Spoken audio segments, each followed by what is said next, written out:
Salut à tous, je m'appelle Inès, j'ai 19 ans, je suis étudiante.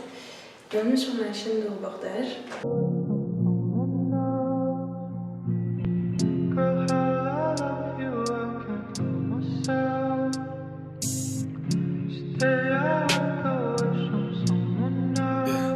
Tu déambules la nuit dans les rues de Paname. Hey, tu ne sais plus trop où aller. Le silence dans ton cœur, tu n'as plus d'état d'âme.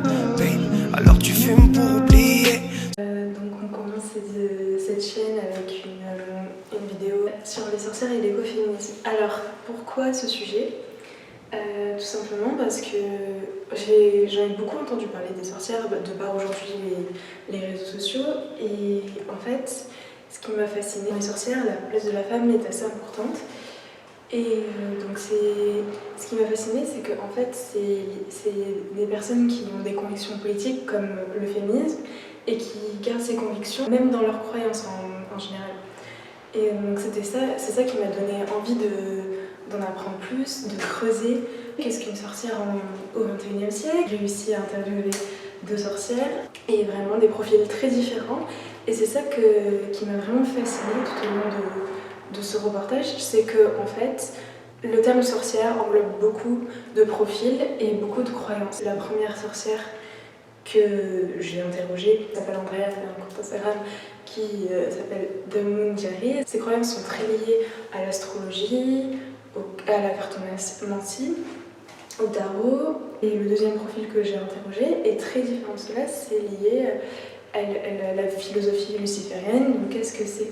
Ça, on va en parler. C'est vraiment un terme qui englobe beaucoup de croyances. C'est ça que je trouve est très intéressant, parce que au final, avec ce reportage, on va en apprendre, mais ça peut pas être un reportage qui va tout vous expliquer, c'est pas possible, parce que tout le monde a des croyances, ça change pour chaque personne, ça change pour chaque sorcière. C'est ça qui fait la singularité de cette communauté, et c'est ça qui la rend très intéressante. Et donc j'espère que ça va vous plaire. Avant de commencer, je voulais vous parler du café ésotérique où s'est passée l'interview. Donc c'est un café où tout le monde est accepté. Il y a des spécialités végétariennes et véganes. Les 2 gérantes du café, Héloïse et Mathilde, sont chacune des sorcières spécialisées dans des domaines différents. Je vous mettrai leur compte en barre d'infos. Les protections périodiques sont à disposition. Et il se trouve au 11 rue des Portes Blanches à Paris, dans le 18e arrondissement. Féminin sacré, j'ai trouvé une sorte de spiritualité qui était loin des codes du New Age, qui pouvait paraître un peu, plus du tout, peut-être un peu trop bisounours et pas trop connecté dans la réalité.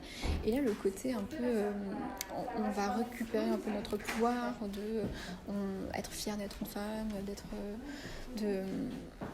toutes ces questions de oui, je peux être libre, indépendante, j'ai ma propre magie, le féminin c'est pas forcément inférieur au masculin, on a d'autres forces, parce que le féminin sacré, ce qui a été intéressant pour moi, c'était de voir en fait que, tu vois, par exemple l'égalité entre les hommes et les femmes, elle existe, on la veut en droit, mais biologiquement elle n'existe pas forcément, on a quand même des différences. Et dans les énergies aussi. Mais c'est pas une mauvaise chose. Ça, c'est juste comprendre que c'est 2 polarités différentes, mais que les 2 cohabitent en nous. Je sais pas si c'est clair. Non, je vois ce que tu veux dire, c'est lié à l'astrologie du coup, avec le yin et le yang. Exactement, mais en fait tout est connecté. Absolument tout est connecté. Quand tu regardes le yang, quand tu regardes même l'alchimie avec le principe soleil égale homme, et masculin, et lune égale féminin. Donc la lune est associée à l'argent, la matière, et le soleil à l'or.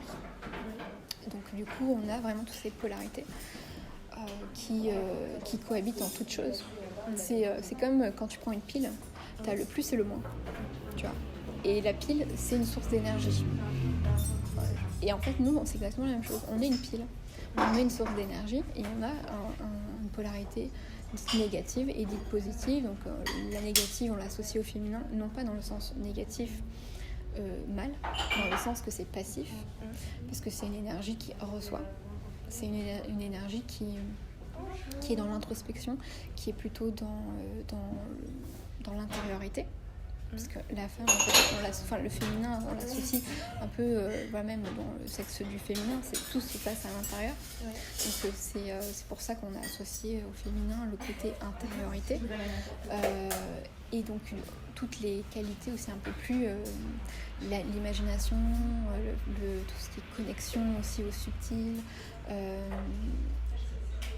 Tout ça, c'est très, ça se voit pas en fait, tu vois. Donc c'est pour ça qu'on dit que c'est dit négatif, mais c'est pas dans le sens c'est mal. Oui. Et l'énergie masculine est dite positive parce que c'est une énergie qui est tournée vers l'extérieur, comme le soleil, qui est donc, tu vois, le soleil c'est un symbole vraiment c'est le jour, donc tu le vois quand tu vas à l'extérieur. C'est une énergie un peu d'action. Enfin, le masculin, c'est vraiment on va l'associer tout ce qui est un peu agir, même dans le côté négatif, ça va être l'agressivité, la violence, le fait de se montrer, d'être vraiment dans le monde en fait, à l'extérieur. Tandis que l'énergie féminine, c'est plutôt être dans le monde intérieur.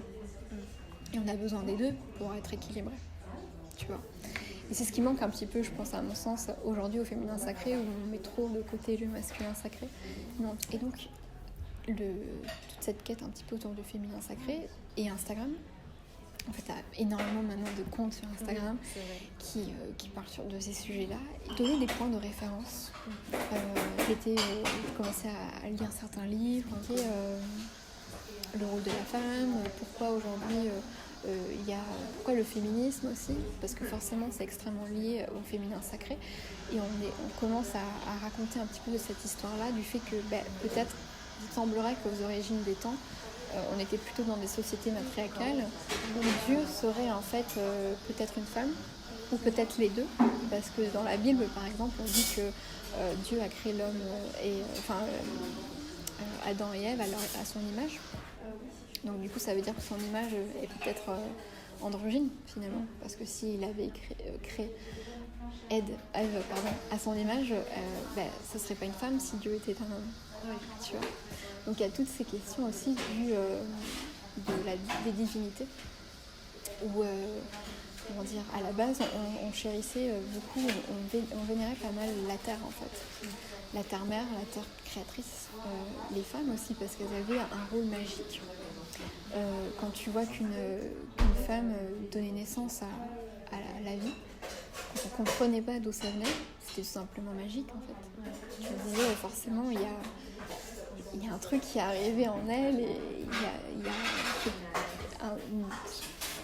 c'est de la magie quoi, c'est sacré. Et c'est naturel que du coup à ce moment-là, le rôle de la femme était tout autre, elle était extrêmement importante, parce que sans les femmes, pas d'humanité. On peut pas avoir de descendance. Puis à l'époque, j'imagine que tu mourrais très jeune. C'était compliqué dans la préhistoire de se nourrir déjà, de se loger. Donc on comprend à quel point avoir une descendance était extrêmement important. Et on a retrouvé d'ailleurs pas mal de déesses, de sculptures qui représentaient des femmes avec des poitrines très généreuses et un ventre et des hanches généreuses, parce que c'était vraiment lié à la mère, à la fécondité, à la générosité, au fait de donner. Et après, de ce que j'ai pu voir, c'est vrai qu'avec quand on a commencé à se sédentariser, grâce à l'agriculture et à l'élevage, on a commencé en fait à créer des maisons. On a créé des foyers et donc des communautés. Parce qu'une maison isolée était forcément une plus grande cible que 3-4 maisons réunies dans un petit village. Donc toute cette notion de communauté a commencé à vraiment être importante. Puis quand tu as des biens, il faut forcément les protéger, parce que ça fait des jaloux. Et donc si tu as une plus belle maison que celle du voisin, peut-être que le voisin va vouloir t'attaquer et voler tes biens. Et donc forcément, on a aussi toute cette idée de je dois protéger ce qui est à moi. Et ce qui est à moi, donc c'est mon foyer. Et mon foyer, c'est ma maison, mais c'est aussi la femme que je vais mettre à l'intérieur. Parce que la femme est physiquement moins forte que l'homme. Donc elle ne peut pas protéger sa maison. Parce que vu qu'on commençait à non plus se battre pour chasser et ça, de toute manière, on n'a pas prouvé que les femmes ne chassaient pas avec les hommes à la préhistoire. On voit même dans la nature, hein, par exemple, chez les lions, ce sont les lionnes qui chassent. Mais en revanche, lorsqu'on a commencé à se sédentariser, oui, et quand on a commencé à devoir protéger son habitat, une femme est physiquement moins forte qu'un homme. Ça, c'est un fait. Et donc, forcément, il fallait protéger la femme. Et donc, forcément, la femme, elle a été cantonnée à son rôle dans la maison. Ce qui tombait bien, puisque les enfants aussi mouraient très jeunes. C'était quand même une période assez compliquée. Et donc, un enfant, il restait avec sa mère, il était protégé dans cette maison. Donc, la femme, elle a été un petit peu réduite, en fait, à son rôle de nourrice et de femme au foyer. Tu vois. On dit que les hommes allaient, du coup, à l'extérieur, chercher ce qu'il fallait et se battre. Après, je schématise, évidemment. Et en fait, c'est vrai que toute cette histoire de féminin sacré, c'est aussi revenir sur cette histoire et se dire que ça n'a pas toujours été comme ça et que ça n'a pas à être forcément comme ça aujourd'hui, que les choses peuvent changer. Et du coup, c'est aussi le fait d'accepter son côté féminin. Ce qui m'a aussi intéressé, c'était la différence entre féminité et féminin, en fait. Oui. Parce qu'on ne parle pas de féminité sacrée, on parle de féminin sacré. C'est quoi la différence ? C'est que tu peux te sentir, avoir une énergie féminine très importante en toi, mais pas te sentir femme. Oui. Tu vois ? Tu peux être un homme et sentir et être dans cette énergie, avoir un côté féminin très développé. Ou comme tu peux être une femme et te sentir beaucoup plus alignée avec le masculin sacré. Parce que ça, ce sont des énergies, en fait, ça n'a pas de genre. Et ça tombe bien, parce que tu vois, ça correspond vachement à toutes ces prises de conscience aujourd'hui sur le genre. On commence à accepter aussi que les personnes puissent ne pas se sentir dans l'un ou dans l'autre, ce qui nous paraît, nous, complètement fou. Parce qu'on n'arrive pas à le concevoir, parce que c'est tellement différent de nous que c'est difficile à le concevoir. Et c'est l'empathie, on a tous plus ou moins d'empathie, mais c'est quand même très difficile de se mettre à la place de l'autre, qui est vraiment différent de toi. Quand quelqu'un est triste ou de dire j'ose pas imaginer ce que tu vis, j'essaye de me mettre à ta place, mais on a tous été tristes une fois dans notre vie. Tu vois. Quelqu'un qui a perdu son boulot, ok, c'est pas moi qui ai perdu mon boulot, mais j'ai subi la perte à un moment de ma vie. Donc même si on dit c'est difficile de se mettre à la place de l'autre, on l'a été à un moment donné dans notre vie. Par contre, effectivement, quand t'es un homme, t'as jamais été une femme. Quand t'es une personne racisée, une personne blanche n'a jamais été une personne racisée. Tu vois, c'est difficile d'être à la place de l'autre qui est vraiment différent de toi. La magie, la spiritualité ouvre en fait à ces possibilités. Je dis en fait c'est possible. On a beaucoup plus de retenue à dire non, c'est pas possible.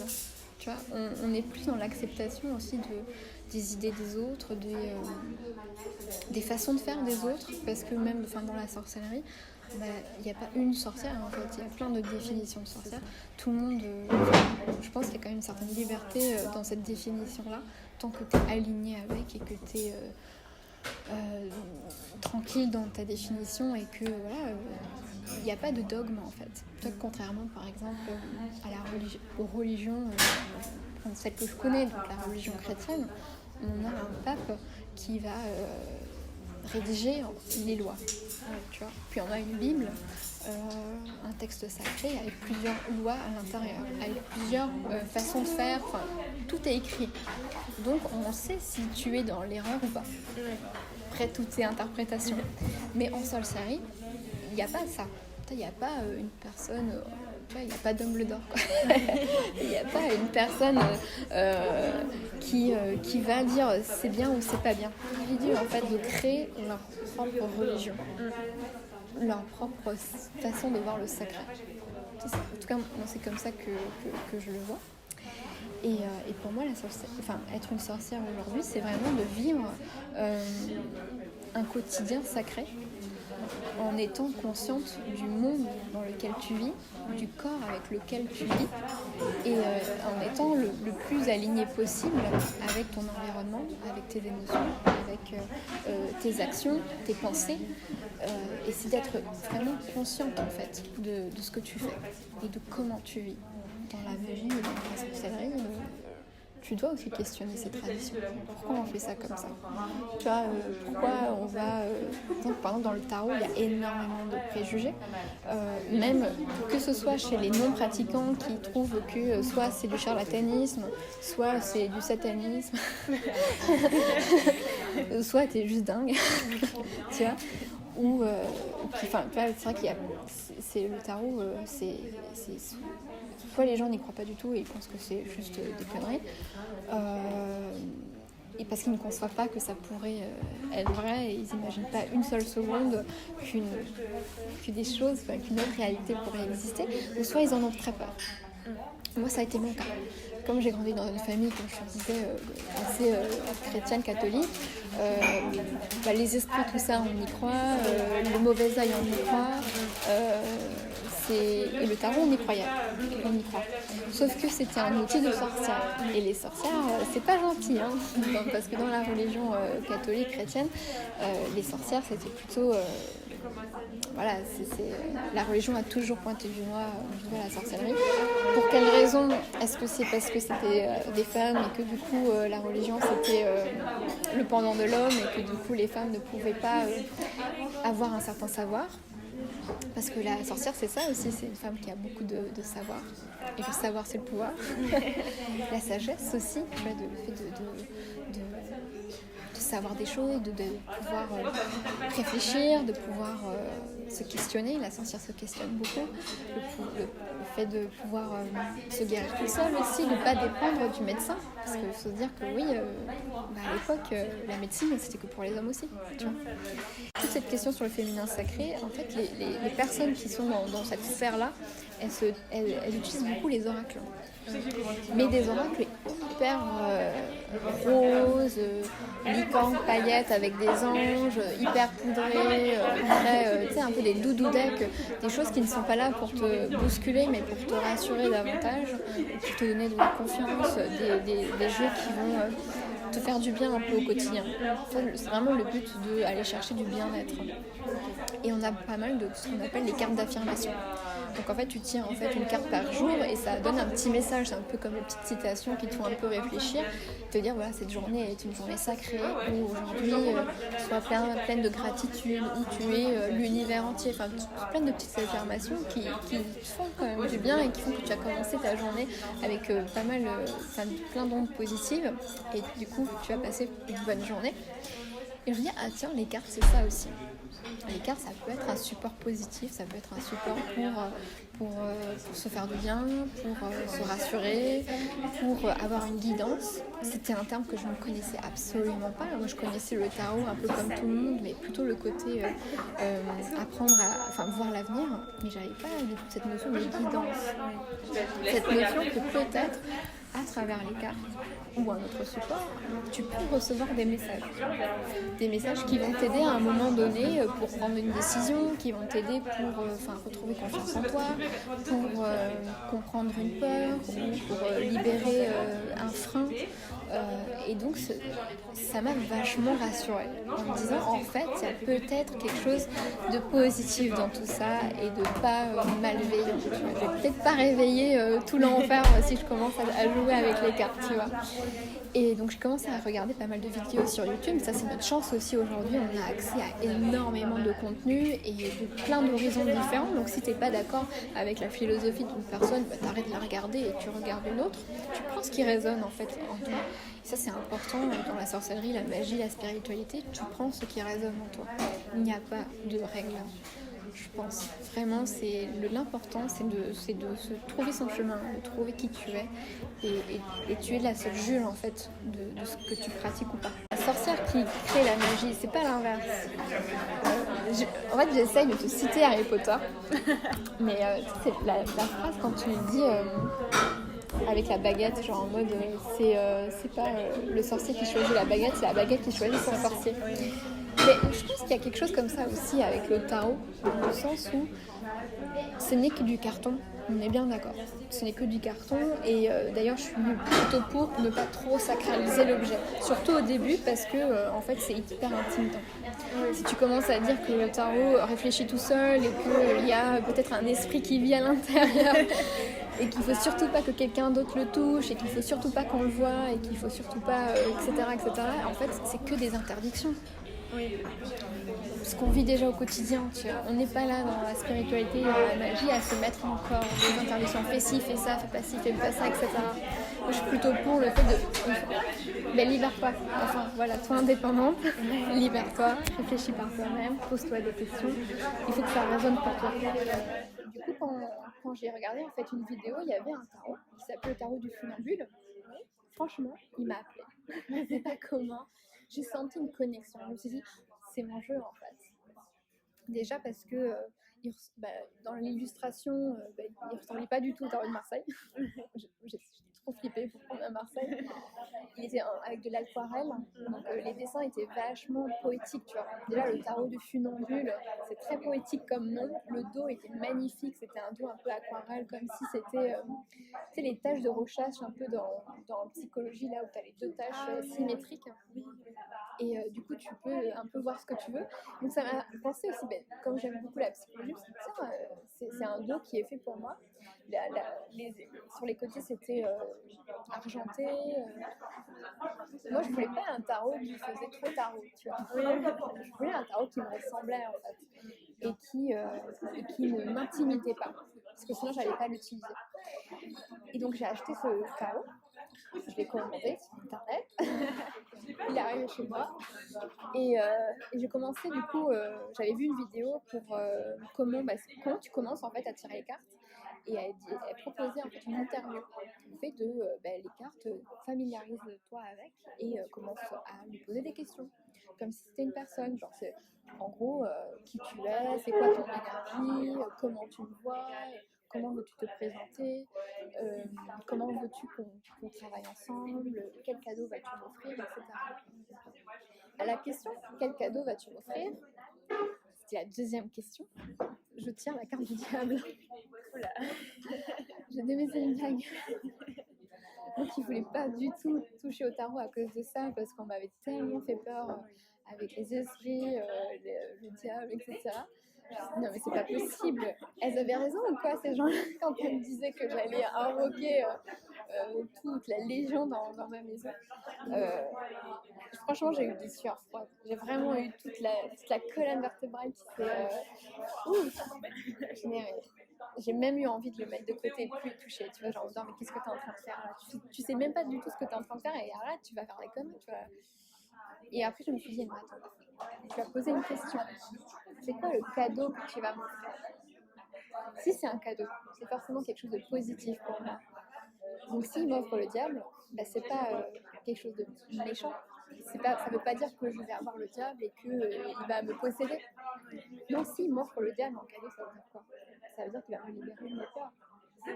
Vu que j'ai ouvert mon petit livre, j'ai été voir la définition du diable et qui disait qu'en fait c'était une carte qui parlait de tout ce qui était les excès, donc tout ce qui est addiction, que ce soit les jeux, les drogues, même Netflix, tout ce qui est vraiment de l'ordre de l'addiction, de l'excès, et aussi de la toxicité, comme les relations toxiques, ou quand tu fais une habitude, tu sais qu'elle n'est pas bien, elle n'est pas bonne pour toi, mais tu continues à la faire. Typiquement quand tu fumes, quand tu bois trop de café, ou quand tu sais que si tu te lèves à 7h du matin, tu vas être en meilleure forme, et que tu continues à dire encore 5 minutes, encore 5 minutes, encore 5 minutes, et que du coup quand tu te réveilles, tu es explosé.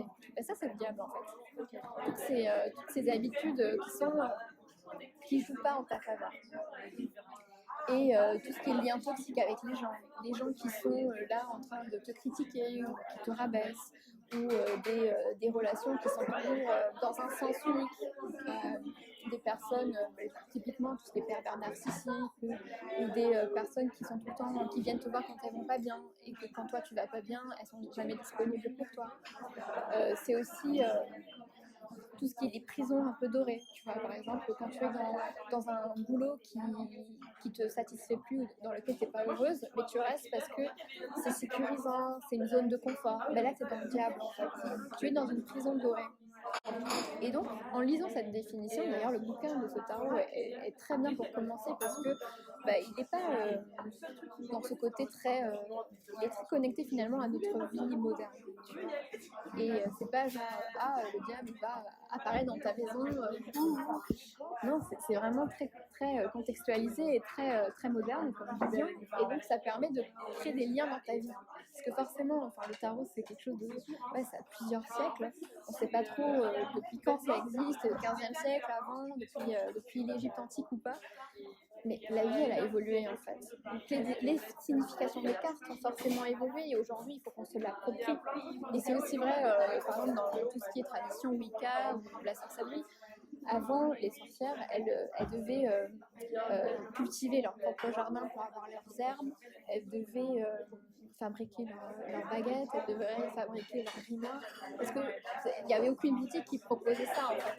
Si ça se trouve, s'il y avait des boutiques qui proposaient des herbes toutes faites et des thés déjà préparés et un grimoire déjà relié, elles les acheter aussi. Donc aujourd'hui, nous, on a aussi un rôle, c'est de questionner ces traditions. Toujours fait ça comme ça, est-ce qu'on doit continuer à le faire ça aujourd'hui ou pas, ou est-ce qu'on va l'adapter à notre vie actuelle ou pas. Et donc le tarot, c'est aussi se l'approprier par rapport à notre quotidien. C'est poser des questions, voilà, est-ce que je vais avoir mon travail, est-ce que je vais passer une bonne journée, comment faire pour me sentir plus sereine, comment faire pour me sentir plus légitime dans ce que je fais. Et on peut poser tout un tas de questions. Il n'y a pas de limite. Vraiment, il n'y a pas de tu dois faire ça comme ça, en fois. Tu fais ce que tu veux. Vraiment, c'est ton outil en fait. Il faut se dire que vraiment le tarot, comme un grimoire ou comme n'importe quel outil magique, c'est ton outil. Et c'est à toi de donner un sens à ton outil. Et si tu as envie de tirer des cartes que pour te rassurer le matin et avoir un petit message le matin, c'est super. Si tu as envie de te tirer les cartes juste pour savoir ce qui va se passer dans ton week-end, super. Il n'y a pas de... Il ne faut pas juger, tu vois. Il n'y a pas de jugement de valeur. Et c'est pas parce qu'il y a une personne qui va se tirer les cartes tous les jours et une autre qui va se tirer les cartes une fois par mois. Il y en a une qui est plus dans le vrai que l'autre. C'est pas parce que tu vas avoir un seul tarot ou que tu vas en avoir 20 que tu es forcément dans l'erreur. Cadeau. Justement, le cadeau, mais c'était quoi ce cadeau-là? C'était le fait de... C'était quoi ma peur par rapport au tarot? Mais c'était finalement le diable. Oui, tu vois, en fait, j'avais peur de faire quelque chose de mal et de m'attirer du mal. Et en m'offrant le diable, c'est dire, regarde, tu vas te libérer de cette peur-là. Donc vas-y, autorise-toi à célébrer ta magie, autorise-toi à mettre du sacré dans ton quotidien, autorise-toi à tirer les cartes, à vouloir devenir cette sorcière que finalement tu as toujours été, tu vois. Et c'est ça aussi ce qui est intéressant avec la spiritualité, c'est que le tarot pour moi c'est une forme de spiritualité, c'est que tu travailles sur toi. Donc tu vas commencer à apprendre vraiment qui je suis, c'est quoi mes hobbies, c'est quoi mes rêves, c'est quoi mes besoins, quels sont vraiment mes limites, mes peurs, pourquoi je fais ça, comment j'ai été élevée, c'est quoi le poids de mon éducation, si je pense comme ça, est-ce que c'est moi qui pense comme ça ou est-ce qu'on m'a inculqué cette pensée.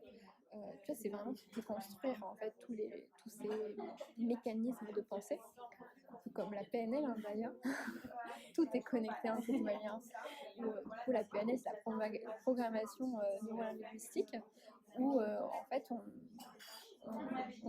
te montre que depuis que tu es petite, on a programmé ton cerveau d'une certaine façon. Que, par exemple, quand le fameux on ne naît pas soumise, on le devient. Oui. Les enfants, quand ils naissent, ils sont parfaitement égaux. C'est après, on va commencer à faire des différences dans l'éducation. On va dire aux petites filles, par exemple, c'était le cas, et c'est pas forcément malveillant, c'est juste que la société était comme ça. Et comme ça, comment dire, par exemple, ma mère elle me faisait des tresses pour que je sois toujours bien coiffée, parce que si j'étais mal coiffée, c'était pas poli, tu vois, c'était pas bien vu. Donc, il fallait être propre sur soi. Donc, quand on me donnait des vêtements un peu chers, j'avais pas le droit de vraiment jouer comme je voulais parce que j'avais pas le droit de faire un trou dedans des collants et que les collants ça a fait des trous. Mais tu peux pas aller jouer au ballon parce qu'il faut pas que tu te salisses. C'est rien, mais c'est vrai que petit bout par petit bout par petit bout, en fait, on a été complètement, comment dire, c'est quoi le terme? Pas configuré. On a été appris à être propre sur toi, à être poli, il faut être parfaite, il faut avoir des bonnes notes. Donc il faut forcément être la meilleure de la classe. Si tu n'as pas une bonne note, du coup tu vas être puni, ou tu es forcément inférieur et donc tu es nul, et donc ta valeur elle est inférieure à celle des autres. Tout ça petit bout par petit bout, au fur et à mesure que tu évolues et que tu grandis, tu arrives à l'âge adulte et tu as plein de limitations en fait. Tu te dis je suis pas capable de faire ça, je suis pas capable de faire ça, je suis pas capable de faire ça, j'ai peur de faire ci, j'ai peur de faire ça. Et typiquement, tu vois, il y a un exemple dans les 4 accords Toltec, d'ailleurs qui est un livre assez incontournable, je pense, qui change complètement notre façon de voir le monde, d'une maman qui est rentrée chez elle avec une grande migraine, une grosse migraine. Elle avait très très mal à la tête après une très grosse journée de boulot. Et sa fille, elle était à la maison et elle était trop contente que sa mère rentre à la maison. Donc elle était, ça y est, maman est là, c'est super. Elle était vraiment hyper enthousiaste de voir sa mère parce qu'elle s'aime beaucoup toutes les deux, forcément. Et en fait, la petite fille, elle a commencé à chanter pour sa mère. Elle chantait très fort. Mais sauf que la mère avait très mal à la tête. Elle avait une grosse migraine, donc elle lui a dit arrête. Et puis la petite, elle voulait faire plaisir à sa maman. Donc elle chantait pour lui faire plaisir, pour lui montrer qu'elle l'aimait. Et qu'elle était contente qu'elle rentre à la maison. Et donc la mère, en fait, elle lui a dit mais tais-toi, tu chantes faux. Tu chantes mal, tu me casses les oreilles. Et donc cette enfant, elle s'est sentie rejetée. Elle s'est sentie genre waouh, qu'est-ce que j'ai fait de mal, genre je suis nulle, je suis une mauvaise personne, je ne sais pas chanter.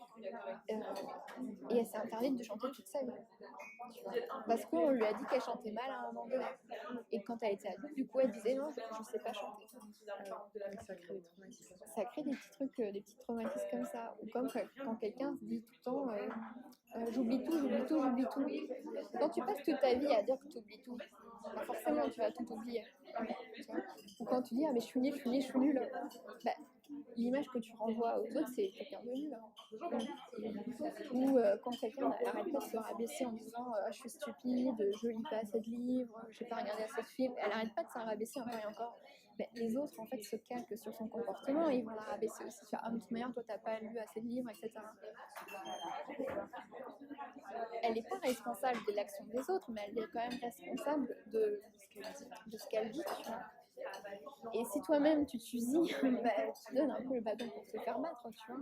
Ou quand tu dis je suis toujours en retard, forcément tu seras toujours en retard. Alors que si à l'inverse tu dis mais j'ai une bonne mémoire, tu te conditionnes à avoir une bonne mémoire. Et ça c'est aussi la force de la PNL où tu prends aussi conscience de tes pensées. Et justement dans le tarot il y a une carte qui parle de ça, c'est la tour, la maison bleue, qui est cette tour qui fait super flipper parce qu'il y a tout le monde qui tombe et t'as un écran de foudre qui tape dans le bâtiment. Et en fait cette foudre elle peut représenter plein de choses, c'est quelque chose, un élément d'extérieur qui vient en fait t'ouvrir les yeux. La tour elle est cassée qu'au niveau de la tête.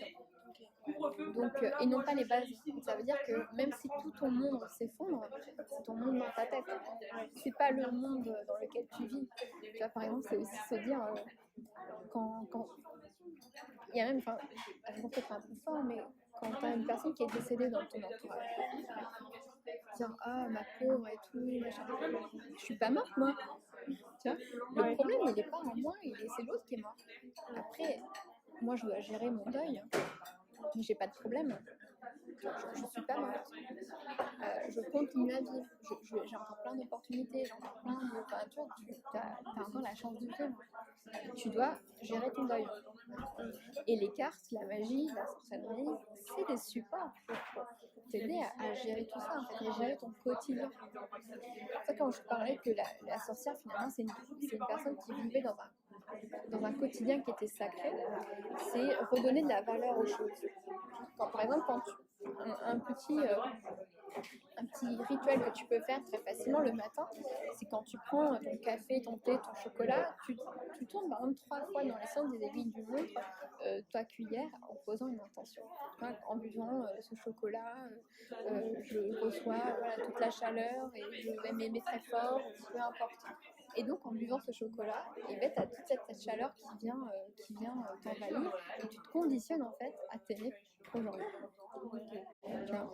Ou quand, par exemple, tu dis, quand tu es en train de cuisiner, si tu es en train de cuisiner et que tu es en train de balancer des insultes, genre ah putain, quel con, machin, et ça, putain, cette journée, machin, tu vas rater ton plat. Parce qu'en fait, tu vas pas forcément, tu vas oublier ton four ou tu fais les choses contre le goût. Je sais pas comment on dit en français, mais parce qu'en fait, je suis d'origine portugaise. On a un terme qui c'est beau à mon terme. En fait, tu fais des choses un peu de mauvaise foi, tu vois, genre tu donnes pas du tien. Et donc, limite, tu provoques le ratage de ton plat. Ou tu vas le servir, mais tu vas le balancer le truc sur la table et tu vas véhiculer des énergies négatives. Et forcément, du coup, quand tu vas te mettre à table pour dîner, les gens ils vont être un peu sur la défensive. Tu vois, genre, mais vous faites chier, je vous ai fait à manger, vous n'avez aucun respect, etc. Alors que si tu reprends la scène depuis le début, tu as passé une mauvaise journée, mais déjà tu purifies ta porte, c'est genre tu fais un espèce de truc, un symbole qui fait que rien ne casse ta porte. Là, c'est une façon, toi, de te conditionner au quotidien, à te dire, quand je passe la porte de chez moi, je laisse mes problèmes dehors. Je ne ramène pas mes problèmes de travail à la maison. Ou, ok, j'ai passé une mauvaise journée, mais c'est derrière moi. Là, c'est le soir, je rentre chez moi, je me lave, j'essuie mes pieds sur mon paillasson, je laisse mes énergies négatives à la porte. Tu rentres, tout de suite, ça va mieux. Est-ce que c'est de la magie ou pas, l'enfant ? Et du coup, depuis que je m'intéresse à la sorcellerie, je me suis intéressée à Noël. Et en fait, tout ça, ça vient du paganisme. Ça vient de la fête de Yule. Juste pour l'exemple de Noël. Et à Yule, qui a lieu en fait pendant le solstice d'hiver, qui, je crois que c'est entre le 20, 21 et le 23 décembre, quelques jours plus loin. La tradition, c'était de décorer les arbres. On prend une bûche, une vraie bûche, et on la fait tout la nuit dans la cheminée. Avant, les maisons avaient souvent des cheminées, même c'était la seule source de chaleur. Donc forcément, tout le monde avait une bûche. Et en fait, Yule, le solstice d'hiver, c'est le moment où les gens commencent à grandir. À partir du solstice d'automne, paganisme et les jours sont à égale distance de la nuit. C'est vraiment la nuit, l'équinoxe en automne, les jours et la nuit sont avec parfaite égalité. Et après ce jour-là, la nuit est plus de lumière. Et à partir de l'équinoxe d'hiver, c'est l'inverse. C'est la parfaite égalité. Le jour et la nuit avec la même durée. Et ensuite, les jours sont de inversés. Et donc cette bûche, c'est une bûche à l'eau qui est brûlée en fait à l'honneur du soleil. On appelle le soleil. Donc le fait de brûler cette bûche, c'est la foi du soleil.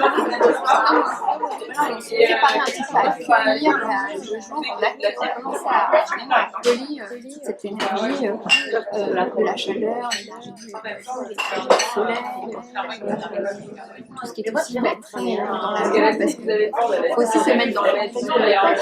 Avant, il n'y avait pas de lumière dans la nuit. Enfin, il n'y avait pas de réverbère, il n'y avait pas d'électricité, ni rien. Mais quand la nuit tombait à 16h de l'après-midi, tu avais tout intérêt à être chez toi. Parce que ça faisait vachement flipper. C'était pas si longtemps que ça. Mes parents, ils me parlent de leur enfance, d'aller, je sais pas, à l'école et qui rentraient le soir, et ils rentraient en des méchants, parce qu'ils avaient sur le corps, tu vois, ils savaient pas de lumière. Donc la nuit, elle faisait vachement bien. Et dans la nuit, tu vas tout faire ça, tout un tas de choses, c'est hyper anxiogène, forcément, tu vas te faire, je sais pas, et du coup, le fait, ça devient si tu as lu le code de ta cheminée, tu mets en béton dans la nuit, et que tu as plus de lumière. Aujourd'hui, on n'a pas t'allumes la lumière chez toi et tu as lumière chez toi. Tu ouvres ton frigo et tu as de la nourriture à l'intérieur.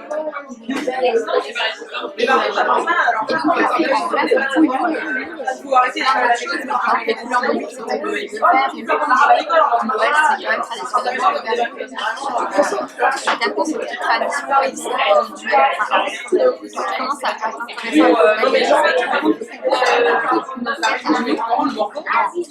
dans notre société aussi, il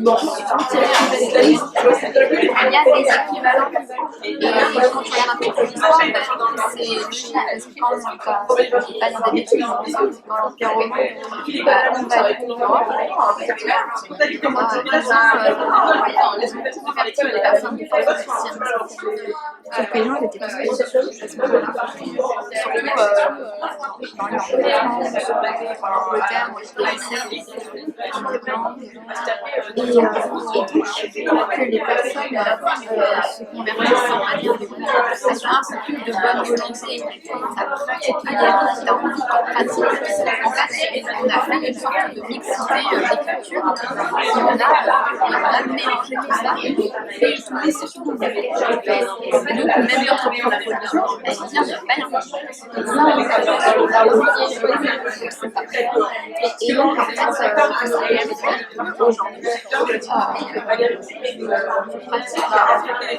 je passe pas vraiment à cette j'ai quand même encore un peu mal à super légitime, alors que je pourrais totalement, mais c'est vrai que j'aime bien vivre au rythme de la société. Pour moi, ça a été extrêmement beau, même si c'est pas ça. C'est revenir sur la conscience de la citoyenneté le fait qu'il y ait des saisons, ça fait que manger des tomates au mois de décembre, c'est pas normal. On n'a pas besoin de tout ça, il y a d'autres choses en fait. Même si tu as les moyens de faire ça, la tomate en décembre, c'est aussi trop donné à tout ce qui est rare à plus de si tu manges du chocolat tous les jours, si tu manges du chocolat occasionnellement, je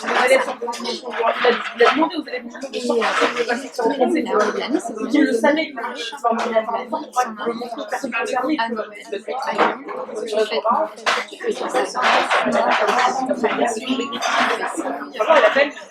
après Noël, c'est souvent tu peux faire un peu tu vois,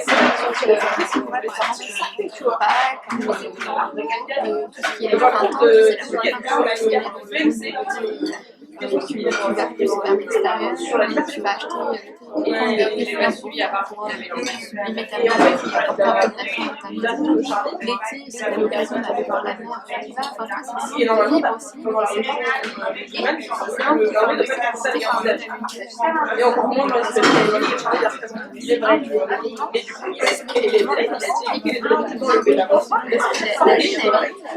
ils ont décidé de sortir, ils ont pas non plus la feuille. Extrêmement linéaire. Non mais il vient, il parle. Je sais pas comme si vous avez forcé à regarder. Elle a des phases. Oui, avec moi. Même si vous allez, je sais, tu crois. Et en tout cas, elle a un cycle. C'est un peu bizarre.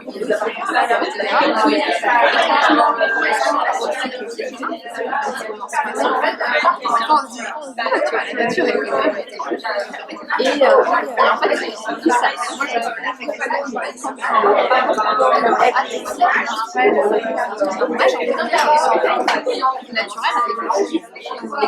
t'as tendance à avoir des règles c'est ça quand même. Ou quand on se passe ça, le dit sur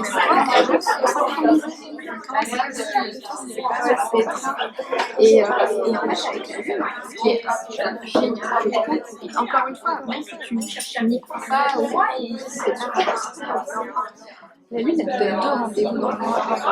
La nouvelle et la pleine. C'est deux moments où tu peux travailler sur toi. 2 moments où tu peux vraiment t'accorder du temps pour toi. Là où on n'arrête pas de se dire j'ai pas le temps. Vous avez terminé ça, le faire. 2 moments où vraiment tu peux prendre un temps, voilà, mettre sur pause et te dire ok, je vais faire ça. Rien que ça, super. Et en plus, ça te donne en fait une occasion. Je pense que tu manges des occasions dans notre quotidien. Moi, je te parle de automatisme, on n'est pas conscient, voilà, chaque jour sur les bêtes, on dit mais trop bien, parce qu'on même pas compte que les semaines passent et on attend les week-ends avec impatience. Parce que là, le truc, ce qui est super, c'est que la nuit, c'est pas forcément le week-end. C'est parfois en semaine. Donc, c'est sûr, je peux célébrer des choses en semaine. Je ne peux pas forcément attendre que le week-end. Et cette saison donne 2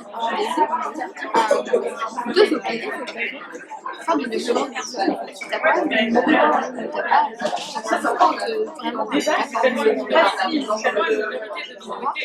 tu as quand même cette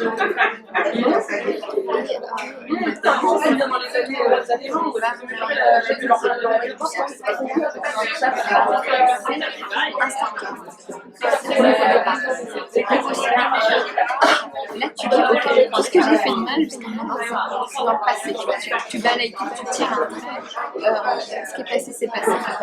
Déjà, une fois par mois, commence à conscientiser ce qui est passé est passé. Au bout d'un certain temps, tu vas vraiment te dire que le passé, c'est passé. Et tu te conditionnes de façon positive.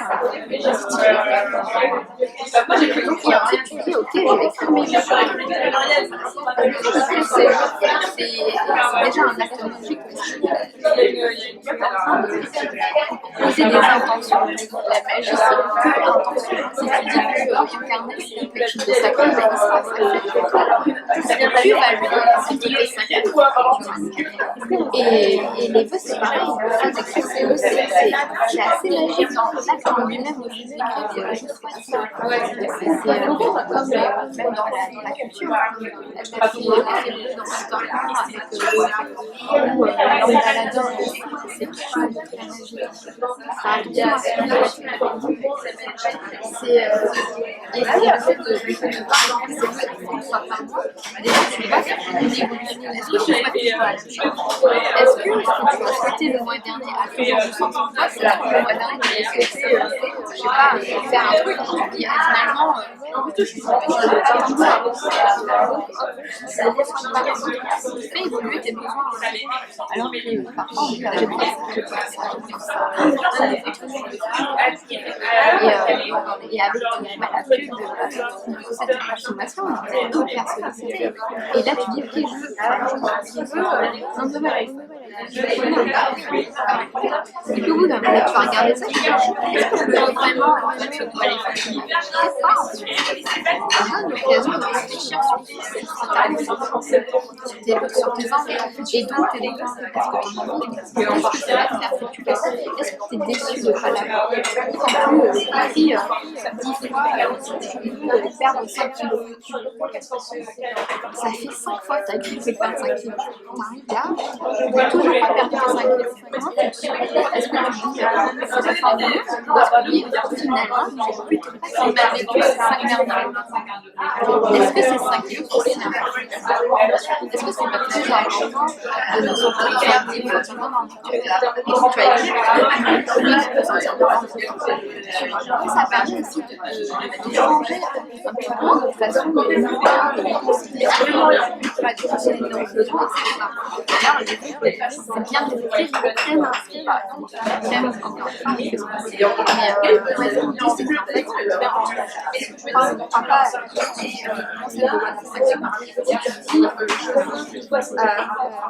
de l'argent, ce que tu veux, c'est vouloir de l'argent, donc ne pas l'avoir. D'accord, je vois. Tu vois, je veux une voiture. Ce que tu veux, c'est avoir une voiture. J'ai une voiture. C'est ça en fait. Enfin, après, tu fais ce que tu veux. Mais Et en même temps, je trouve que c'est quand même intéressant car ça nous pousse à faire des affirmations. Là où on est hyper négatif, c'est toujours j'ai pas ci, j'ai pas ça, c'est pas facile. Ou des exemples tout bêtes, je n'oublie pas tes clés. Ouais, pas dire pense à tes clés. N'arrive pas à faire. Et pourquoi pas arriver à le faire. On a tendance à faire dans la négation très vite. Et en zéro sur ça on n'entend pas la négation. Tu dis n'oublie pas tes clés, le cerveau entend tes clés. Et tu vas oublier tes clés. D'ailleurs, ce matin, je ne l'ai pas pratiqué. Ce matin, on me dit il faut que je me dépêche, je ne vais pas arriver à faire si tu vois. Je me suis auto-conditionnée. Et voilà, en fait, c'est et ça qui est assez intéressant, c'est que tu vois, je suis compris, que ce soit la neuroscience, la psychologie, la sorcellerie, le paganisme, tout ça c'est lié, même la sophrologie, la lithothérapie, les pierres, les chakras, tout ça c'est extrêmement lié. C'est juste des mots différents pour parler de la même chose. Et il y a tout le temps d'énergie, peut-être qu'aujourd'hui, dans nos sociétés modernes, on a perdu un peu ce sens du sacré. Déjà parce qu'on a coupé le lien avec la religion, pour le bon comme pour le pire, parce que encore avec la religion, on avait une certaine sacralité quelque part, tu vois, quand tu allais à la messe le dimanche, ben, ça te donnait une sorte de rituel. Tous les dimanches, tu mettais tes beaux habits pour aller à la messe. Si tu réfléchissais un peu en plus à ce qu'on te disait, etc., ça te donnait aussi l'occasion de réfléchir à un texte sacré. Est-ce que tu es d'accord, tu n'es pas d'accord, qu'est-ce qu'on a voulu dire, c'est quoi la métaphore. Ça te donnait cette occasion de réfléchir sur toi, de réfléchir sur tes erreurs, réfléchir sur tes rêves, etc. Quand tu rentrais chez toi et que tu faisais le bénédicité le soir pour remercier Dieu du repas, c'est une forme de gratitude aussi, pour dire on a quand même de la chance de pouvoir manger, d'avoir du pain à table, même si c'est pas grand chose. Le fait de prier avant d'aller s'endormir et de prier, ne serait-ce que de dire merci mon ange gardien d'avoir veillé sur moi aujourd'hui, etc. C'est une forme aussi de... T'es pas juste là, je me démaquille, j'ouvre mon lit, hop, je me mets une série et tu te rends même pas compte en fait, tu vois, que t'es vivante, tu vois, t'as été protégée toute la journée, il n'y a rien d'horrible dans ta journée et rien que pour ça tu peux être reconnaissante. Et c'est en ça, je pense que la magie, c'est magique, tout est magique. Tu vois, genre le fait d'être en vie, c'est magique. Le fait de respirer, c'est magique. On se rend même pas compte à quel point c'est exceptionnel de respirer. Genre, dans tout l'univers, pour l'instant, on a découvert de l'oxygène que chez nous, que sur Terre. C'est quand même très rare, donc c'est très exceptionnel. Respirer, c'est pas dur. Tu vois, on devrait limite se dire merci la vie, je respire. Merci pour mes poumons, merci pour toi. Et du coup, forcément, quand tu commences à faire cette gratitude-là, et tu te dis ma vie est pas si mal que ça. Ok, j'ai pas ça, j'ai pas ci, mais je respire, j'ai un toit, je mange, j'ai pu faire ça, j'ai demandé ça, j'ai eu ça, et ça te conduit d'une certaine façon à une sorte de minimalisme. C'est peut-être pour ça aussi que la sorcellerie, la magie est très connectée à l'écologie. Il y a cette conscience on va dire écologique et développement durable, dans un sens où comme tu es plus conscient dans ta façon de vivre, tu vas davantage questionner tes besoins et donc limiter un peu les excès. Si tu as, calcul dans ta garde-robe, tu vas peut-être pas en acheter un 5e parce que tu as ce qu'il faut. Tu es plus dans j'ai de la gratitude, j'ai les vêtements que j'aime, et pas dans purée, je sais pas ce que je vais me mettre. Alors que tu as 10 pantalons, 5 robes, et si c'est pas plus, tu vois. Ou dans le sens où, il y a un nouveau téléphone qui vient de sortir, je le veux, mais est-ce que c'est moi qui le veux ou c'est parce que je le vois partout ou parce que je me sens inférieure aux autres parce que je l'ai pas? Est-ce que je me sentirais plus valorisée parce que je l'ai? Est-ce que j'ai besoin de ça pour me sentir valorisée? Comment je fais pour m'aimer suffisamment pour pas avoir besoin d'avoir un nouveau téléphone pour me sentir aimée? Tu vois? Et du coup, tu vas peut-être moins changer aussi vite. Après, on a tous un téléphone. Hein. C'est pas parce que tu es une sorcière que tu es irréprochable. D'autant plus que, comme je disais, avant, il n'y avait pas tout ça. C'était facile d'être écologiste. Il n'y avait pas de non-écologie en fait. Donc évidemment que toute la magie se résumait à des herbes, à des bougies, à la nature, parce que c'était ce qu'on avait à portée de main. Aujourd'hui, on pourrait avoir tendance à commander tout sur Amazon et commander tout sur Internet et avoir 50 jeux de tarot.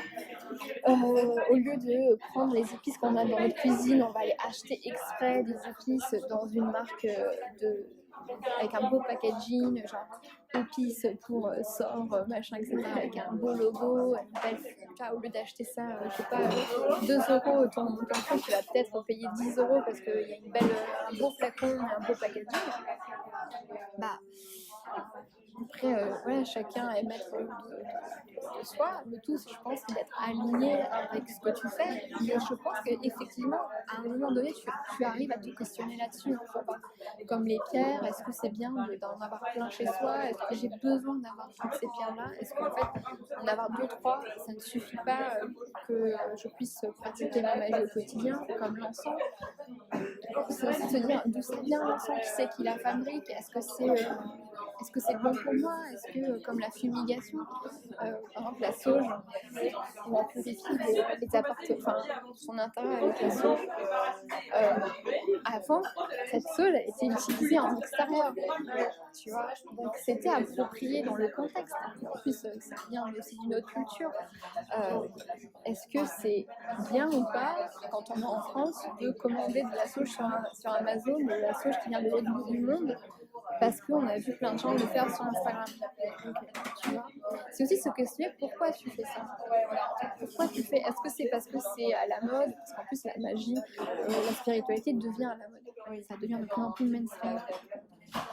C'est plus voilà, maintenant il y a des cafés ésotériques, maintenant tout le monde tire les cartes, c'est plus aussi caché. Dans un sens c'est génial parce que du coup déjà les gens qui le pratiquent n'ont plus à se cacher, donc tu peux te sentir légitime et plus avoir peur de le montrer et pouvoir le partager avec plein de monde. Et dans un autre sens, on peut aussi revenir sur cette perte de sens. Tu vois. Et dans la spiritualité et la sorcellerie, justement, reperdre cette conscience des choses. Et se dire, je vais fêter ma bonne parce qu'on m'a dit qu'il fallait que je le fasse.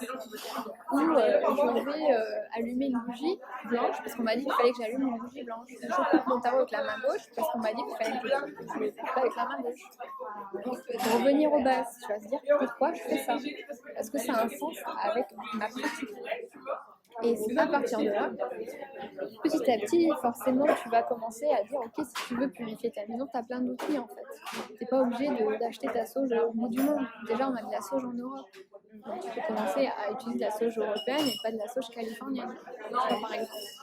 Et après, est-ce que quand tu purifies ton appartement de 20 mètres carrés à Paris avec la sauge, est-ce que c'est ok ou pas? Si c'est ok, très bien. Et si tu trouves que c'est pas pratique, parce qu'à la base c'est quand même fait en extérieur, mais change d'outil. Tu n'en seras pas moins une sorcière pour autant.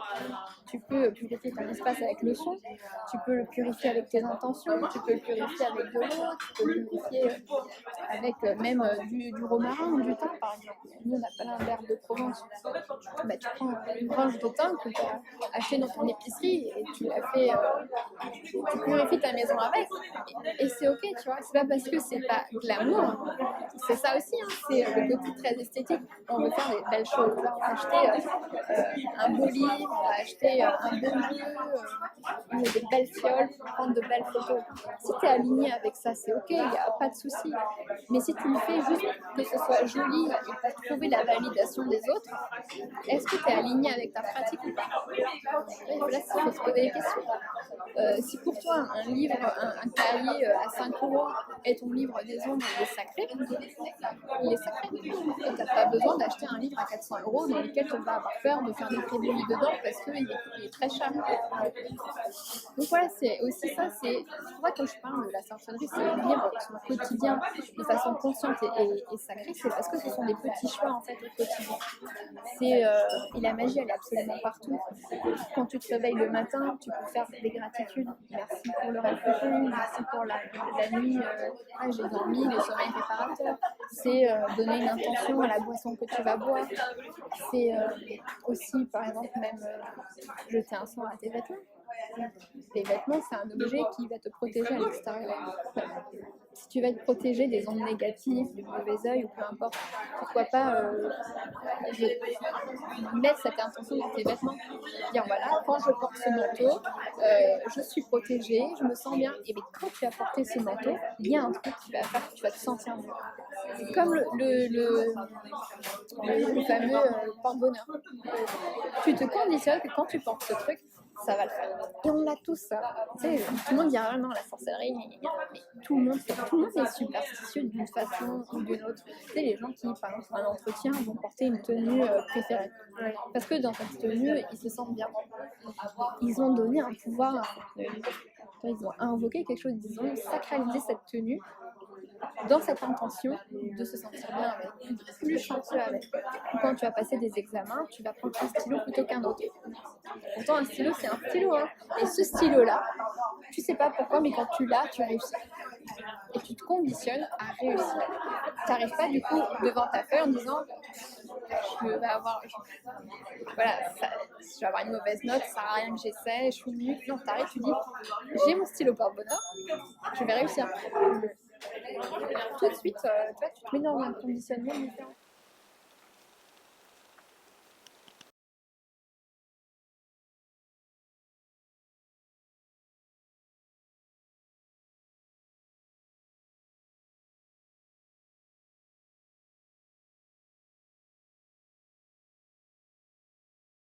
Nous, on a une tradition spécifiquement française qui est née à la base avec les coutelas. Il y a eu des histoires, alors nous on a une histoire vraiment hyper sulfureuse et complètement bordélique, faut le dire, puisque les coutelas ça a fini en assassinat et en suicide quand même, donc voilà. Et puis après il y a quelqu'un qui est parti en claquant la porte qui s'appelle Yolruga, avant évidemment qu'il y ait le suicide et l'assassinat. Qui dit être parti se former en Allemagne, mais en fait c'est du pipeau. Enfin bon voilà, il y a des choses. En fait, c'est une tradition qui est un peu basée sur le mensonge aussi quand même, et sur le côté sulfureux. Et en fait, la tradition en elle-même, c'est une tradition sorcière qui est très sorcellerie de campagne, très nordisante dans son approche, parce que Yolruga intéressait finalement, c'était un peu de reconstruire une pratique nordique. Très axée sur la trance, etc., mais avec la philosophie luciférienne, parce que les coutelas, en fait, donc, ils avaient pris en divinité principale Lilith et Lucifer, sachant qu'ils mélangeaient un peu plein de trucs, des trucs de cabale, franchement, c'est une tradition un peu auberge espagnole, faut quand même le dire. Donc, en divinité principale, t'as Lilith et t'as Lucifer, sachant que Lilith, son origine vient sûrement d'une triade de démons de Mésopotamie, et puis après, il y a la Lilith judaïque, qu'on connaît tous maintenant. Lucifer, à la base, c'était un dieu romain, mais il n'y a quasiment pas d'infos là-dessus, et puis après, le terme a été utilisé dans le christianisme. Et tu as aussi donc tu as la philosophie luciférienne, donc vraiment ce côté connaissance, être cause et non effet, vraiment responsable de ses actes, être des dieux et se souvenir qu'on est des dieux, en fait. Alors après, il ne faut pas tomber dans les gothiques, puisqu'il y a quand même le sacré et le divin à approcher, mais il y a cet aspect très responsabilisant, très désaliénant, si je peux dire, de la philosophie luciférienne, qui n'a rien à voir avec le satanisme. satanisme, c'est encore autre chose, même si on peut voir un peu des ponts. Et on a quand même aussi des démons dans la tradition, mais qui sont beaucoup plus soft que si tu vas dans le satanisme, où là, c'est un peu dégueulasse, faut le dire. donc voilà, t'as cette philosophie luciférienne qui est là, et en même temps, on est sur beaucoup de sorcellerie de campagne, et puis d'influence nordique. L'inspiration de la Wicca, puisque t'as quand même des données de la Wicca qui sont publiques, donc les célébrations des sabbats, des esbats, il y a du Wicca-like, comme on dirait, quoi. Donc, mais la pratique en elle-même, voilà, c'est de la magie cérémoniale pour les sabbats.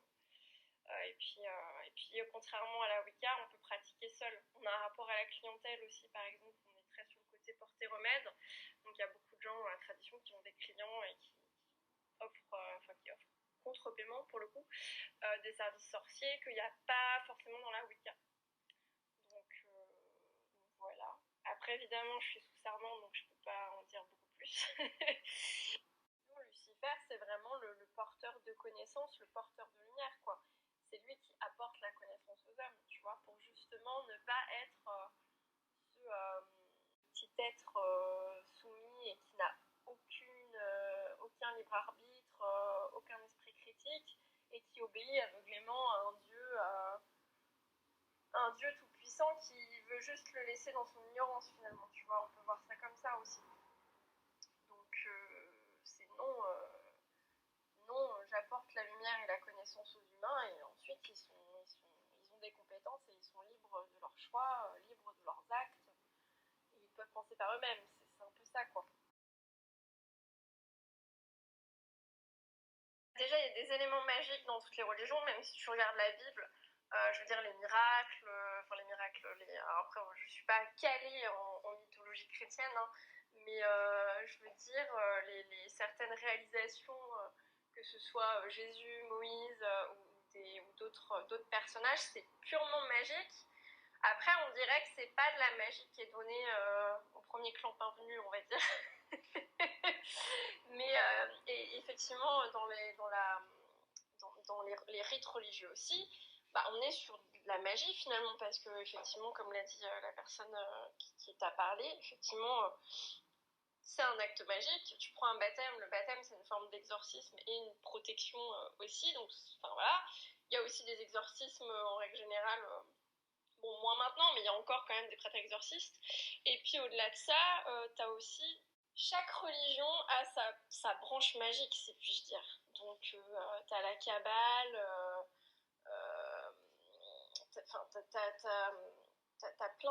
t'as toujours des ramifications de pratiques magiques, que ce soit le christianisme, le judaïsme ou l'islam en fait.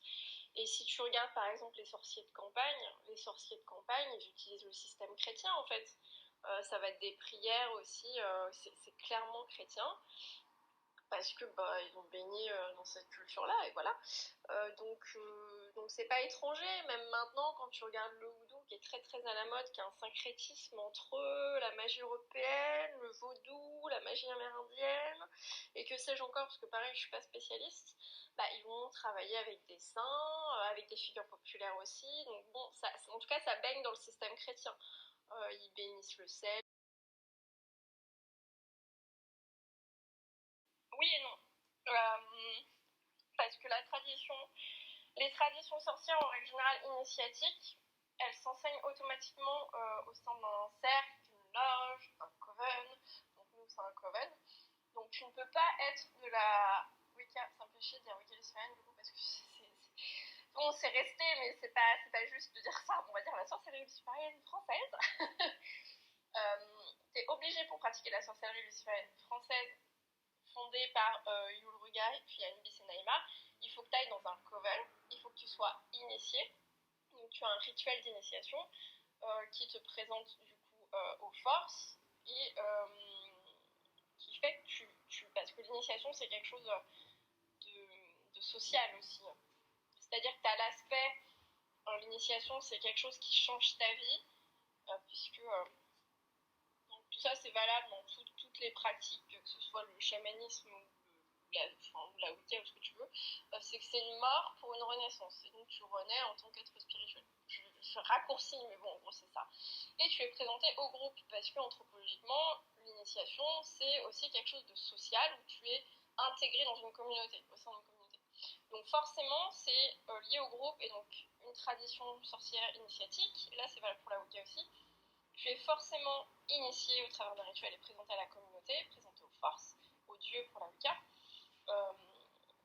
Et après, tu es sous serment, tu prêtes serment, patati patata, puisque c'est sous secret. Et ton enseignement se fait au sein du coven. Et après, tu participes au sabbat, aux esbats, après, selon les traditions, ce qu'ils font, quoi. Donc, la Wicca, c'est uniquement une pratique de groupe. Par contre, nous, on a une pratique de groupe et aussi une pratique solitaire. Mais une pratique solitaire, c'est-à-dire que tu as ta pratique solitaire de la tradition, parce que nous, on peut faire des rituels seuls, c'est pas un problème, alors que dans la Wicca traditionnelle, c'est pas possible. A priori, ce que j'ai compris, à part rares exceptions. Mais on peut aussi, de toute façon, je veux dire, même des Wiccans traditionnalistes, ils vont avoir souvent des pratiques à côté, puisque vu qu'eux, ils pratiquent forcément en groupe, bah, ils sont bloqués une fois qu'ils se voient pas. Donc, si tu regardes Antinews, qui est de la New York Trad, à côté, ils pratiquent aussi le houdou. Là, c'est une sorcellerie de cuisine qui n'est pas spécialement religieuse en soi, elle est dans le système chrétien, mais c'est pas une religion à proprement parler.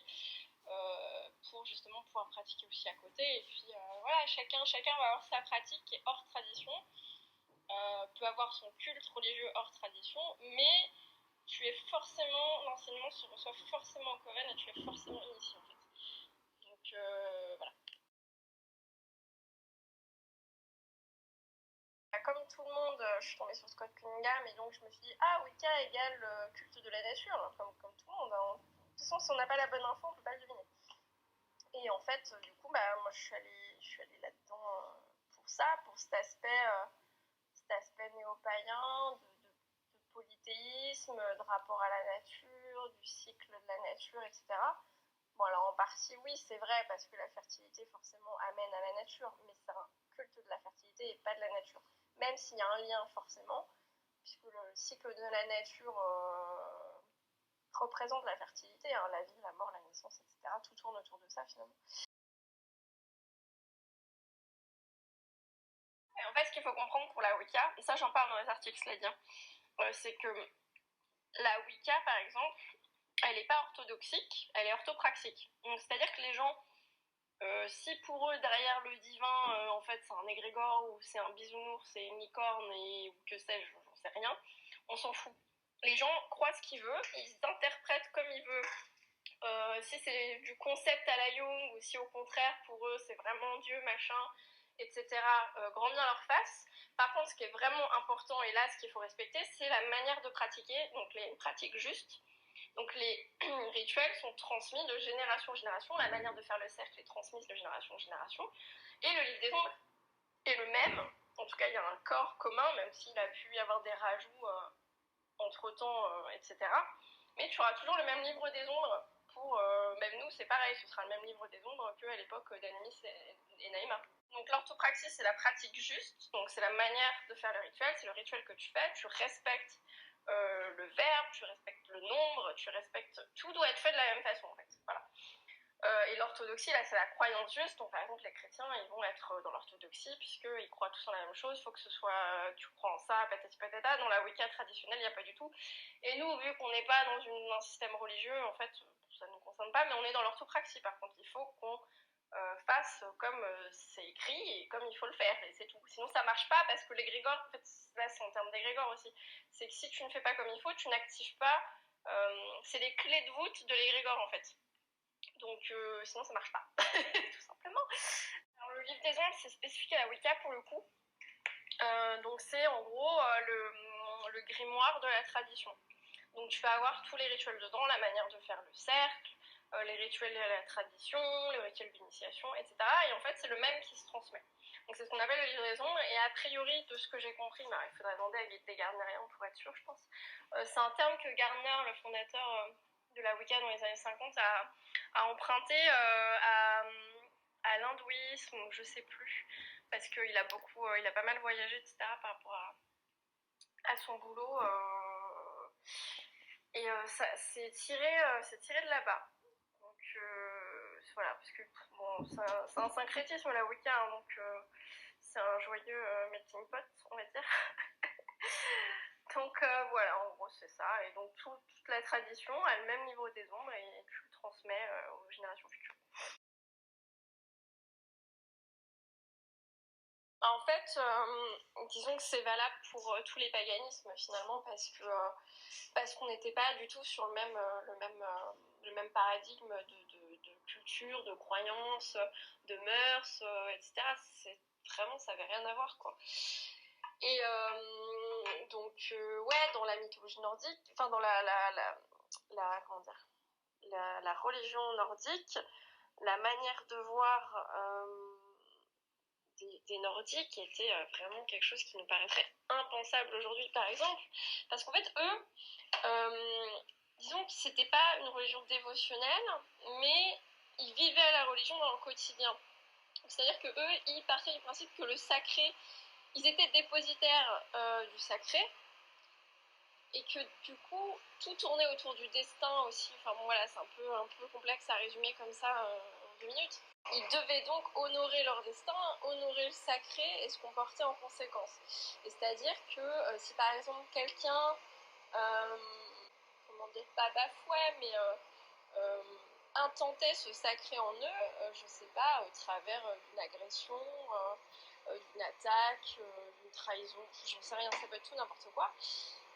Vu qu'ils étaient dépositaires du sacré, c'est même pas eux finalement qu'on agressait, qu'on déshonorait, c'était le sacré qui était en eux. Et donc, par exemple, tu avais un droit de vengeance, ça pouvait être un droit de vengeance sanglant. Alors c'était pas forcément obligatoire, hein, mais dans leur manière de penser, c'était censé en fait. Et ça pouvait même être après une vengeance qui ne concernait pas la personne directement qui avait fait l'attaque, mais ça pouvait être quelqu'un de sa famille, parce qu'il y avait une notion du clan aussi très forte. Et ça, c'est un truc clairement qui aujourd'hui, non, normalement il y a une justice, tout ça. Bon, après le pardon pouvait exister aussi chez eux, hein. Mais voilà, il y avait une conception qui était complètement différente. Et c'est comme la notion, si tu regardes dans l'Antiquité grecque, quand on parle d'enfer aujourd'hui, c'est plus du tout les mêmes enfers qu'il y a dans la mythologie grecque. En fait, il y a plein de trucs qui ont soit été transformés, soit qui ne sont plus du tout d'actualité dans nos conceptions modernes. Mais même dans le néopaganisme en règle générale, on ne peut pas calquer le bien et le mal de maintenant sur nos pratiques finalement. Parce qu'une divinité qui date de l'Antiquité, concrètement, elle en a rien à carrer de ta notion de bien et de mal. Hein. Tu prends une Hécate ou voilà, des divinités comme ça, si t'espères qu'il y ait du bisounours en face, en fait, t'as toujours une ambivalence dans les divinités. Il n'y a jamais ni tout bon ni tout mauvais. Finalement, t'en as qui sont plus hardcore que d'autres. Si tu prends par exemple les Hécate, des gens qui disent oui, c'est ma mère et tout. Bon, je sais pas quoi ils communiquent, mais à mon avis, c'est pas Hécate. Hécate, c'est celle qui peut te mettre des coups de latte dans la gueule, quoi. Il n'y a pas de bisounours, quoi. C'est juste pas possible. Même tu prends une Freya, par exemple, dans le panthéon nordique, qui est vue comme c'est un peu l'équivalent d'une Vénus, hein, très vénusienne, très sur la sexualité, la sensualité, la séduction, etc. Bah ouais, mais Freya, elle a le côté guerrière aussi, tu vois. Elle ramasse les morts, hein, une moitié pour Odin, une moitié pour Freya, quoi. Donc c'est jamais tout lisse. Voilà, si tu prends Cernunnos, on sait qu'il a des attributs marins, on sait qu'il il est lié à la fertilité, à la virilité assez sexualisée, on va dire. Mais en même temps, il est psychompompe et il est lié aux morts, tu vois. Il est à la fois lié à la fertilité, à la fois lié aux morts, quoi. Et puis c'est le chasseur aussi. Enfin voilà, il y a toujours une ambivalence parce qu'on est sur du système qui est hyper équilibré, enfin du système. On est sur une notion de nature, une notion hyper équilibrée en fait. Dans la nature, il n'y a pas de bien, il n'y a pas de mal. Après, c'est nous l'analyse qu'on en fait finalement. Et puis, il ne faut pas oublier que le bien de quelqu'un est peut-être le mal de quelqu'un d'autre. C'est subjectif, c'est culturel. Il y a des trucs qui seront inacceptables chez nous et qui seront normaux dans d'autres cultures parce que c'est leur bien à eux. Enfin, c'est vraiment hyper complexe, quoi. Si tu prends le satanisme, par exemple, tu peux faire de la guérison et de l'exorcisme dans un système sataniste. Et pourtant, on se dirait, Alors après, c'est quand même un système qui est assez lourd en énergie, qui se rattache quand même des trucs pas ouf, quoi. Mais voilà, et quelqu'un qui peut faire de la sorcellerie pour guérir quelqu'un va peut-être finalement engendrer des catastrophes parce que c'était pas ce qu'il fallait faire pour la personne, c'est pas ce dont elle avait besoin. Enfin, c'est hyper, la notion de bien et de mal est hyper complexe, quoi, et elle est hyper subjective, en fait. Donc, on a chacun notre éthique, chacun nos limites, qui sont liées à notre éducation familiale, à notre culture, à la société dans laquelle on vit, à nos religions. Enfin, c'est vraiment complexe. Et je voulais dire autre chose, mais j'ai oublié. Et donc, enfin, c'est vraiment à l'image de la nature aussi, en fait. Il n'y a pas de bien et de mal dans la nature. C'est un raz-de-marée ou que sais-je peut finalement rendre une terre très fertile. Des animaux chassent d'autres animaux pour se nourrir. Et puis, à contrario, des fois, il se passe des choses assez étonnantes. Une espèce animale qui va limite adopter une autre espèce animale pour l'aider. Enfin, il y a à la fois beaucoup de cruauté, comme il y a beaucoup d'entraide aussi, même les arbres. Maintenant, on sait que voilà, il y a de la collaboration avec les mycéliums, etc., pour apporter les nutriments, etc. Et donc, enfin, il y a vraiment de tout, en fait. Il y a vraiment de tout, c'est cyclique, tout est imbriqué et tout est équilibré. Et de toute façon, sans lumière, il n'y a pas d'ombre et on en revient toujours à la même chose, quoi. Et on est le reflet de ça, finalement, puisqu'on a une facette sombre, on a une facette lumineuse. On peut être à la fois des gros connards et des gens très bienveillants, et on peut être très content un jour et complètement triste et déprimé un autre. On peut avoir des pulsions hyper honteuses, on peut être agressif, on peut être aimant. Enfin voilà, c'est un équilibre et c'est voir comment on canalise les choses et ses propres valeurs, etc. Mais voilà, c'est complètement détaché du christianisme et nos cultures de maintenant, finalement. Même si on essaie d'adapter, faut quand même pas oublier les origines des choses, on va dire.